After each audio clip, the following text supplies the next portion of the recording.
Hello, and welcome to Confessions of a Successful Leader, hosted by me, Andrew Tallents, the self-coaching expert. In each episode of the show, we hear the insightful confessions of a successful leader who wants to inspire others to live their professional and personal dreams. I am always keen to hear your feedback, particularly in relation to the kinds of leaders you would like me to invite onto the show in future. But for now, sit back, relax, and enjoy the rich insights from our special guest. Hello and welcome to another episode of Confessions of a Successful Leader, hosted by me, Andrew Tallents, the self-coaching expert. In each episode of the show, we hear the insightful confessions of a successful leader who wants to inspire others to live their professional and personal dreams. This week, I am delighted that Matilda Strom has joined us in the studio. Matilda is a social entrepreneur, passionate about driving positive impact on people and society. She co-founded Bima, a company that today provides digital health and insurance products to 6 million families in Africa and Asia. She has been a board director in Pay-As-You-Go Solar in Africa, FinTech in Latin America, and a global micro-insurance network. She has also been recognised as one of the top 50 female entrepreneurs to watch, one of the 500 most influential people in tech in Europe, and in the top 10 future women leaders in Sweden. She's moving on to a new social venture in the new year, Carbon Pool, set to be the world's first insurance company that will be able to pay claims in carbon credits, not cash. Matilda, welcome to the show. Thanks so much for having me, Andrew. Great. It's nice for you to be here today with our audience. To let the audience get to know you a bit better, just tell us a little bit about yourself and what you're currently focused on. Yeah, great. So I'm originally from Sweden, but I never lived in Sweden. So every 3 or 4 years, my family picked up and moved to a new country. And I spent most of my childhood in China in the 80s and 90s. And we'll get into how that's shaped me going forward. I'm also an identical twin. I'm also a mother of 2 young children and an entrepreneur. And I think you covered a lot of what I'm doing and what I've done in that space. But really to say, the last 12 years have been spent building businesses across Africa, Asia, and Latin America, and managing up to 3,000 people across all those countries. So quite a big and complex task. Yeah, and you mentioned about what's informed your leadership, but also I think what audiences don't tend to hear is what do leaders who've been successful and as busy you have managing all of those different locations do to switch off, and so what do they do in their personal life outside of work? So what hobbies have you developed over the years? A few years ago, if you asked me that question, I would say I really have no hobbies other than going out to eat lunch or, the basic things for survival. And that made me quite sad about a year and a half ago when one of my best friends got diagnosed with cancer. And I realized actually there's more to life than just working and family, which takes up all your time. So I have started portrait drawing. I read a lot of books, mostly they used to be business books, but over the last 18 months or so, more for leisure or actually like philosophy books and things like that. I'm currently reading a John Foss, who's this year's Nobel Prize for Literature author. So really trying to get into something really different from business. Excellent. And that portrait drawing, is that something that you did when you were younger as a child as well, or is it something that's new for you in terms of? Not at all. Completely new. But it's relaxing. Yeah, well, there's a great book. I can't remember the name of the author now, but I read it a few years ago. It's called The Artist's Way. You've come across it? Okay, yeah. Haven't read it. So for everybody, I believe that we are creative as human beings. You found it in terms of later in life around this portrait drawing. But what it teaches is how to unblock those things that get in the way of us being creative. And sometimes it's just taking photographs and seeing the beauty in that, maybe walking different directions to our place of work or where we actually go to dinner and things. And it's just unblock sometimes that creativity within us. So I'm trying that at the moment. I'm not a very good drawer at the moment, but I'll come back to it, I think. That's actually exactly, first of all, that goes according to all the mindfulness books I've read and what you need to try and do. But my book, which was, by the end of this book, you'll be able to draw a face. That's the title of the book. So very direct and impactful like me. But in the beginning, it basically was trying to say, open up to see things around you. So just observe, draw them down, look at shapes and colors and sizes and observe people's faces. And I guess that's another way of, just sort of trying to take stock and be more aware of your surroundings and people and look people in the eye and things like that. So it's been actually quite astounding the impact it's had on everything else I've been doing. Absolutely. And I think that comes into what we'll talk about later. And what I find with leaders that when they practice more mindfulness or even just being present in their professional and personal relationships, as you say, it opens up new things that they see, new insights. So we'll come on to that, I think. But you mentioned earlier about your childhood experience as well and that diversity. So share a bit more with the audience about that earlier life and how it shaped your early leadership style. Yeah, great. I would say there are three things that really have shaped me and my leadership style going forward. One is moving around. The second is this whole concept of being an identical twin. And then the third is like parent and family expectations, which I think is what a lot of things come down to. But starting with moving around, every 3 or 4 years, we were literally plucked out of a comfortable environment and put into a completely new one. Moving from China to Australia, for example, everything changes. You're not only what you see and hear, but what you eat and drink and smell, and what the expectations of an individual are when they're walking on the street. And therefore your whole reality can change, and you get different perspectives on life, but also the understanding that there is not one way of doing life, right? There's so many different ways and perspectives. And we met so many people along the way that it sort of taught me not to really be afraid of speaking with anyone or, I don't know, change, really. I was never afraid of that. So that's, I guess, a positive thing. We can maybe get into what that means from a negative side. But, on being an identical twin, I think, although my parents really avoided to compare us, the world compares you when you are two identical looking people. Who is better at math? Who is a better basketball player? Who's better looking, right? So you're constantly, being compared, and therefore comparing yourself, and you're really hyper aware of your own performance on every level. I mean, everything, even to like dancing, right? I would see my sister dancing, and if it wasn't something that I liked, I would be like, stop dancing like that, because people got to think that's me. And that's kind of it's kind of a hyper, somebody judging you all the time kind of environment. Although my parents were really did everything they could to avoid that. And then, the third thing is the sort of the parents or the family expectation. And on this front, right, has a baseline coming into my family, the stories we heard about, all of our ancestors being, inventors, entrepreneurs, super successful, ex-prime ministers, lawyers, intellectuals. The starting point was really that, like, there's been a lot of success in this family. There's been some failure too, but there's been a lot of very successful, well-to-do people.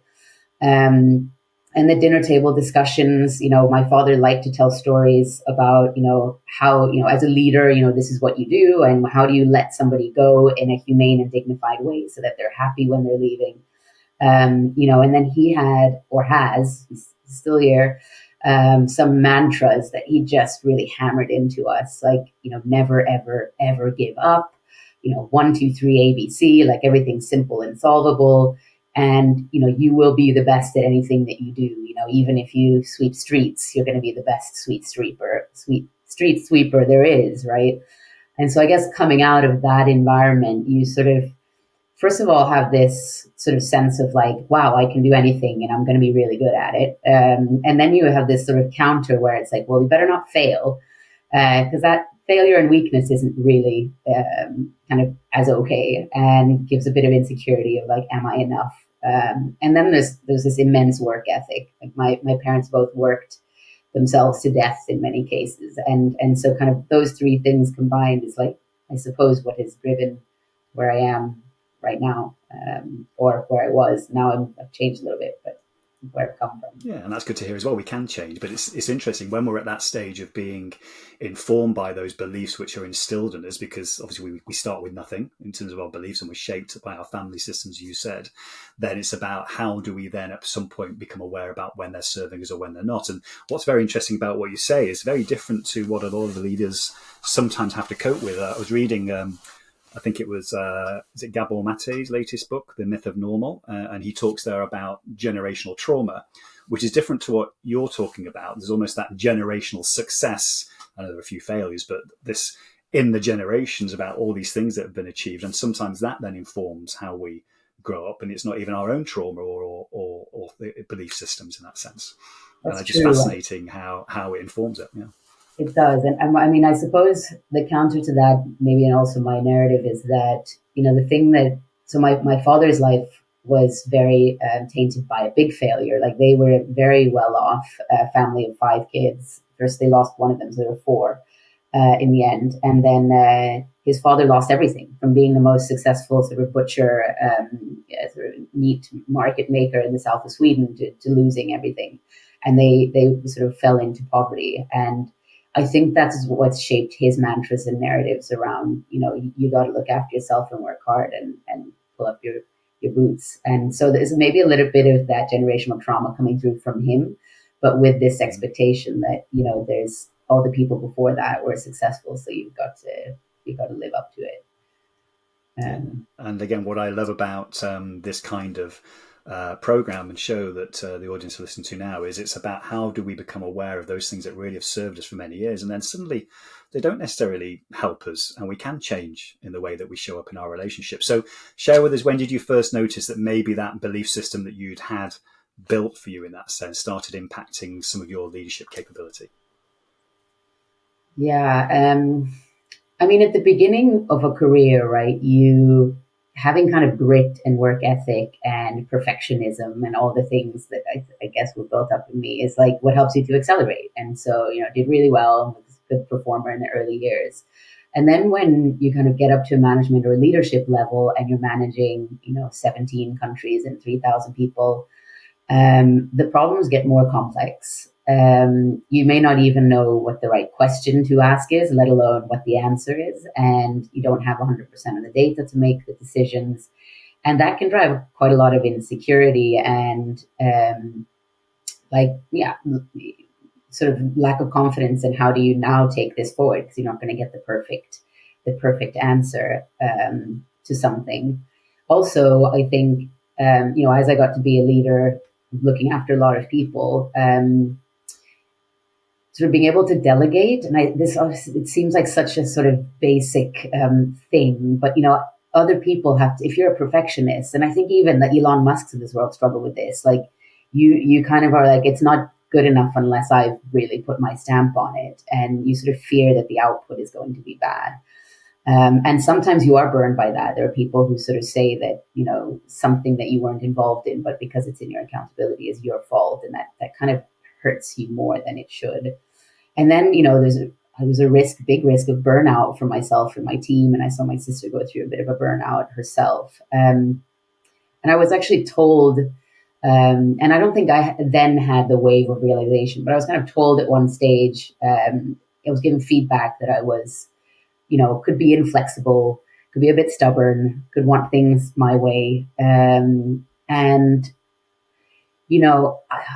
Probably that comes from a level of insecurity or imposter syndrome, or sort of, in order to be a good leader, you have to be a bulldozer, and otherwise you'd be perceived as weak or incompetent. And I guess that's mirrored in all these sort of Steve Jobs and Elon Musk books, right? Like that's kind of what people say about them. And so you sort of come into a leadership role, maybe with my background coming with that. And it's quite hard it wasn't hard to hear it. I just didn't know if I believed it when I heard it. I just thought this was something that was irrelevant. It was part of a strength of mine, and not something that actually I should try and work on, because it would probably remove what was good about what I do. And I mean, I guess that's similar with many leaders. But when it started to hit me was when I kept getting very senior qualified people come to me with problems again and again. And I said, what? This is, you should be able to solve this problem yourself. Like, why are you coming to me with problems all the time rather than some solutions or guidance? And I realized that it was a direct reflection of the way that I was managing them, right? Like basically more or less saying what needed to be done. And there was a fear from people to be able to make their own calls on things. And I actually had two employees at different stages, but within a similar period of time, basically sort of at one stage sort of say, stop, like I'm gonna just go away and do this now and just trust me, it's gonna be fine. And they were high stakes things where we had gone through one or two motions of them before. And I said, like, okay, like do them, go ahead. Like I'm happy to sort of see where this goes. And actually what they each delivered in each of their, it was again not timed, not kind of something that they had worked on together to do, but they basically both delivered more than I wouldn't even have thought of some of the stuff that they did that was just brilliant. And that for me was a big turning point. That like, wait, hang on, right? You've got to, we've got to actually like be able to trust that people are going to be able to do this better than you potentially. And maybe one of the other things that came out in one of my moments in my career was that we had a very senior person in our company come in who was a bit of a bully. And if he's going to listen to this, I don't know, and he had a similar, in fact, probably times 100 of this style, like bulldozing with logic, with reason, and then with personality. And that crushed me and crushed my ability to take any decisions and contribute at all, really meaningfully, I would say, to the business, because I just didn't think that I had the competency anymore to do it. And I think when that person was no longer with us, and I had the time to reflect on it, I realized that was actually way more destructive on me and my capabilities than it was helpful on anyone. And so I sort of reflected on what portions of the way that I work I really need to work on and remove from that, because it's debilitating when someone comes and crushes your confidence. What I love about what you're talking about there, I see this a lot again in leaders, and it's almost at an unconscious level. As you were talking about, it's usually a fear-driven type belief which enables the leader to become very successful to a certain point. And then when they need to start taking people with them, if they use that fear that's driving them to lead others, as many do, then sometimes it's not sustainable. And I think for a leader, and this is hard for leaders, to actually recognize that actually by showing much more of a loving approach rather than an approach led through fear. And what I mean by that is being present as well. And sometimes men can't relate to it as much, but just being present is the same as being able to love something or someone in that sense, can actually solve a lot of those problems. So just tell us a little bit more that you got to that point where you had a couple of moments say, okay, I recognize now how this has been informing my leadership. So that's still successful, but in the way in which you did it and still getting this feedback. How did you adapt in those early years, your leadership style, to reconcile that insight you had? So, I mean, my style, at least initially, was very like, action oriented. So, or had an action bias to everything. And I would say, the first steps were really things like lower your expectations and the pressure for yourself to have all the answers, and ask more questions, be more silent in meetings, listen more, and take on all the different perspectives before you come to any conclusions. And there's sort of two or three ways that I started to do that. I think one, just consciously in meetings, listening for somebody who wasn't talking, right? Being aware of who's not saying something and basically calling on them and saying, David, I think you should, why don't you control? What are you thinking about? And actually the amount of times that I did that, and the comment that came out of that person's mouth, and it could have been after like 50 minutes of a 1 hour meeting. And in the end, I'd be like, wait a second.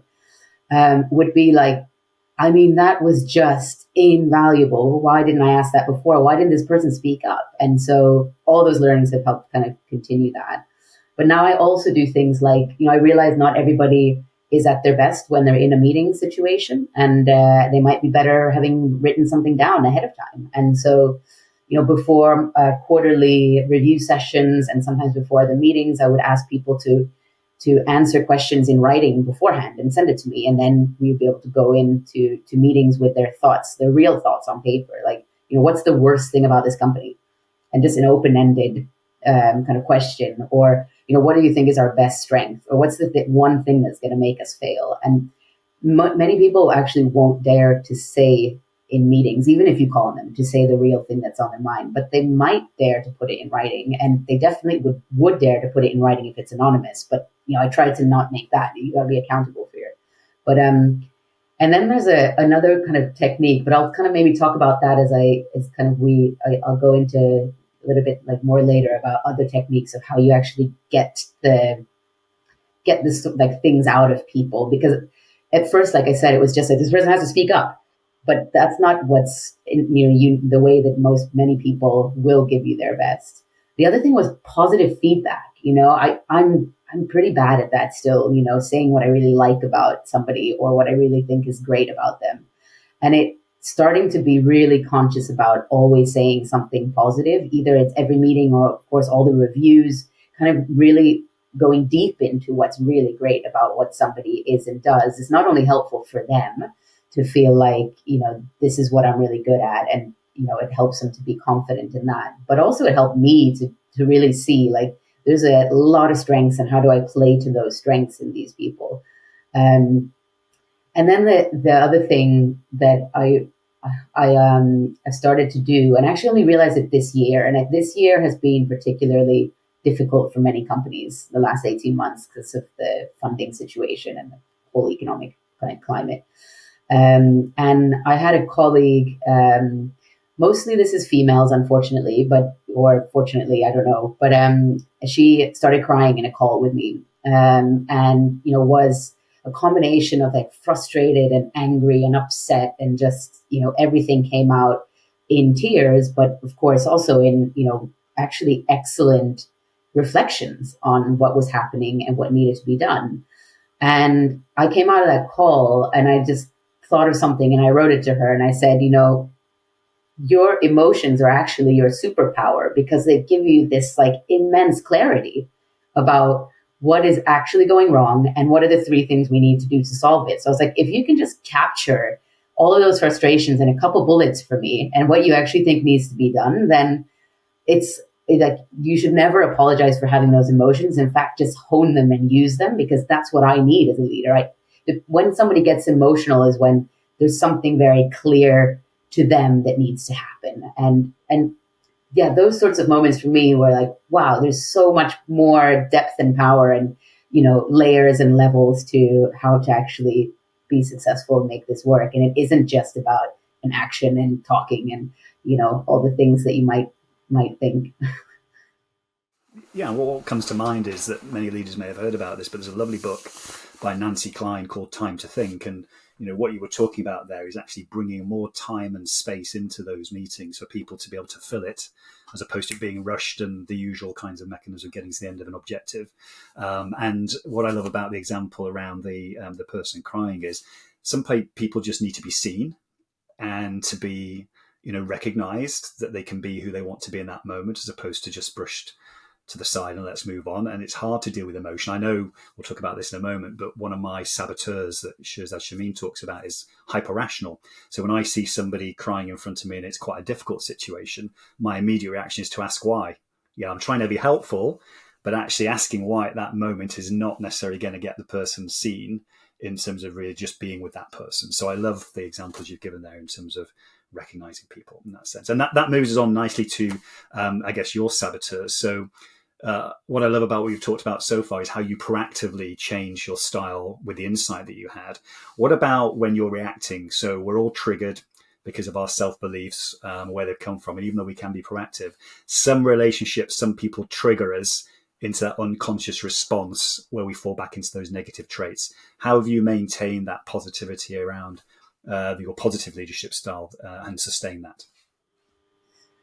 It's been a journey, and it's really hard, and I'm definitely not I'm definitely not an expert at it yet, but I've been a lot of working on myself, a lot of meditation and mindfulness, getting into the drawing that we were talking about earlier, kind of understanding my own energies too, has been important. I also have, started not only executive coaching, but seeing a therapist as well, just to sort of start to cover all the different bases of emotional and rational and business and family and home and relationship kind of exploration, I guess, and working hard on myself. And I guess, when those moments happen, first of all, it's about being aware of your reaction and trying not to let the emotions get the better of you. And I went through a period where I got into stoicism, and really, being kind of, and stoicism is all about, things will happen around you, but you choose how you react to them. And of course, sometimes you choose and sometimes your body just chooses, and there's nothing you can do about that reaction. And, I then later got into a little bit more, I don't know what maybe the word is for it, but more around your energies and actually honing the, those reactions into something that might be more positive or have a better outcome, whether it's being silent for a while and then going for a walk when something is really stressful, or picking up the phone and calling somebody and talking it through, and then rationally thinking of what to do next, or sleeping on it, or just not answering an email when something, really works you up. It's like, wait a day, or write the email that you're really angry about, and then just don't send it. And then the next day, write something else. So it's more been on working on myself, being as aware as I can about my emotional response to things, and trying to manage them in the moment. It's hard, and actually, we had a second person join after that sort of initial person who was quite disruptive to the way I work. We had another person join with a similar but very different style that also started to sort of push boundaries. And then I had an executive coach alongside, helping me reflect on the things and helping me pick up in those heated moments, just like, take a deep breath. Don't go to this sort of immediate thing that, your immediate insecurities, but just be like, it's the topic that we're talking about, and I'm going to keep it at a topic level rather than bring it to an emotional and a personal level. And interestingly, in that case, like, I think I managed to do it and keep it and I walked out of a room when there'd been a big debate, and I felt like, wow, I kept emotions out of it. It was hard, and everyone was sort of, it was heated and loud, and maybe others watching it might have felt like, there was conflict there, but really it was just, we were both passionate about either side, but the other side felt like that had been an attack. And so then it was like, then I needed to reflect on how do I make sure that this is, going to work kind of from the other side as well. So it's hard. There isn't one answer, but it's just working on yourself on all those layers and being aware. I agree. And what's really interesting, I've just come off a webinar actually talking about AI, the latest advances, which are amazing. And the premise was that actually in the next few years, all that we're going to have as human beings, because there's going to be a lot of things happening around us, are two things. One, how we show up in relationship, because we can determine that, whether we're present or not. And secondly, how we respond to things that happen around us, when AI is going to be changing the world around us on a minute by minute basis. So I love that kind of deep thinking around that, to recognize we're still in control of that and how we can be in relationships and as leaders as well. So yeah, I love what you shared there.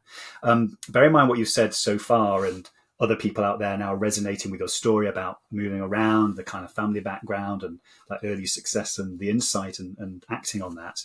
What advice comes to mind that you would give to those leaders out there that can relate to your story, where they can channel those early experiences into sustainable leadership? I guess the first thing is you have to be prepared to do the hard work on yourself. And that means opening up to face your demons, because although I wouldn't say I've had like a traumatic incident in childhood. There were moments when friends weren't nice to us, and moments that I would go back to that are difficult. But in the context of the big world, I haven't had a traumatic childhood. but I still have demons, right? That are those that keep coming back to the sort of what I used to call when I came back from maternity leave, like the bird on my shoulder that was saying, you're not good enough the first day. And I just actually looked at my shoulder and I said, shut up. You gotta stop that. So you gotta face the demons. And I've worked or now met with many women in senior positions who work with some leaders who really can't. All they need to do is face up to their own demons and be able to be self-aware and open up, and actually the company would flourish. But there's too much sort of ego and resistance and insecurity to do that they don't. So that's probably the first thing. And try different methods, like if it's therapy or if it's an exec coach or something that's safe and outside those difficult environments. But having said that, sometimes you come into these sorts of discussions and it's all about like, well, you got to change and you have to soften and you have to dampen down those strengths that you have. And, I usually don't want to say that everyone needs to dampen down, the strengths. 'Cause in fact, most of the things that are hard for other people are your overdone strengths, right? It's something that, like, for example, if you're really competitive, your overdone strength is seen as people, being a little bit too forceful and wanting to win all the time, and maybe isn't as open to anyway. So, but I also don't, what you need to do is actually be aware of where you're strong, use that, and know how to use it, and then where it turns into something that starts to have a detrimental impact, that's when you need to adapt that.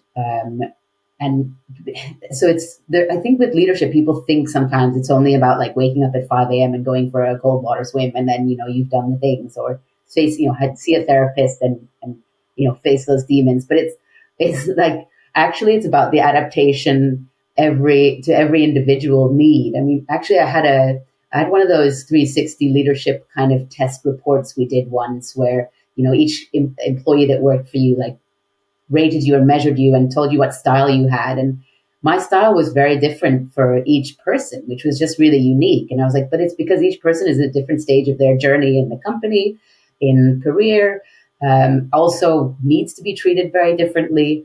And I really believe that's probably the thing you need to hone as well. And so kind of don't just be down on yourself and your strengths, like use those, stay positive about them, but really work on yourself so that you can be more self-aware.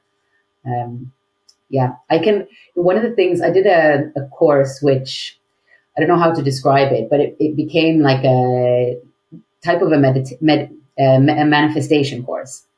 And it was on a sort of on multiple levels. So like, talking about the universe and planets and, how they impact you, but then also just really quite practical manifestation techniques, how you make something happen that you want to happen, how you hone your right energies at the right times by everything around you, and how you walk and how you sit, and whether you're strength training or whatever it is that you're doing. And what I kind of took from that course and put into a workshop actually for my company, so kind of made it from a personal to a business thing, was the first thing was to first of all define your goal and state it as if it's in the present tense. So I don't know, you want to write a book, like I have written my book, or my book is written, and then you go into what are all the reasons. Write down all the reasons why you haven't written your book. Or let's say we need to raise $100 million. Write down 25 reasons why we haven't raised $100 million and we never will, right? And you put some dramatic statement, and you have to come up with 25 reasons. And once you got to 6 or 7, you're a little bit like, ugh, I think I've got them all. But if you force yourself to get to 25, you've dug deep on like, what are the problems here? And I asked everyone around the room to do this. And first of all said, no one has to share any of it. So you can put on, unfiltered. It's because like Matilda can't sell or whatever, right? That's okay. And then, and we didn't end up sharing it, but we, ideally a lot of people wanted to share those things around and then get to the grit of it. But then it's the next step was about, okay, looking at that goal, what are the 3 things you can do today, like taking the first step to get to that goal, whether it's like, I'm going to write an email to this person, or I'm going to write up a job description, or, whatever it is, I'm going to sign up to see a therapist or a sales coach. So anyways, it's like, take what you can out of the learnings from the more emotional part of life and put them into how you manifest things into business. So it's quite a long-winded example, but I think there's a lot of those things that I think people can do to really be successful leaders, as well as at home and anything that they want to achieve in life. I agree. And I think what you talk about there is the first step around that self-awareness. And I agree with you. With many leaders that I work with, 90% of the time, their superpowers, their strengths that have really driven them to be successful over the years are very appropriate in most circumstances. And it's working out the 10% of the time when they're not, because they're destructive or they don't work in that relationship, and being present to that, as you say, changing those behaviors. And I also love this thing about resistance. You've talked about it a bit today. And whenever we do have resistance, I think some people think it's a bit uncomfortable and don't really like it when it happens, and we tend to ignore it. But there's so much insight in that resistance, so much information in that resistance, that we just become aware and tap into it can really help us move forward in the ways you've talked about in manifestation as well. So thank you for that. And final question, in terms of, we alluded to this at the start, new venture next year for you, which I'm really excited for you about. So what is it you'll be in service of in the future? How can people contact you if they want to get involved with you? Just share us what's going to be happening next year. Yeah, well, I'm still going to be super passionate about getting high quality healthcare out to everyone in the world. And so, cheering on BIMA, I'll actually be running the marathon next year to raise money for AMREF, which is a charity that does great work in terms of healthcare in Africa. And so I'll stay kind of really passionate about that. I'm also very passionate about women's topics and women's empowerment, in particular in emerging markets, where I think there's so many base levels that need to kind of come up before you even start to read the book Lean In.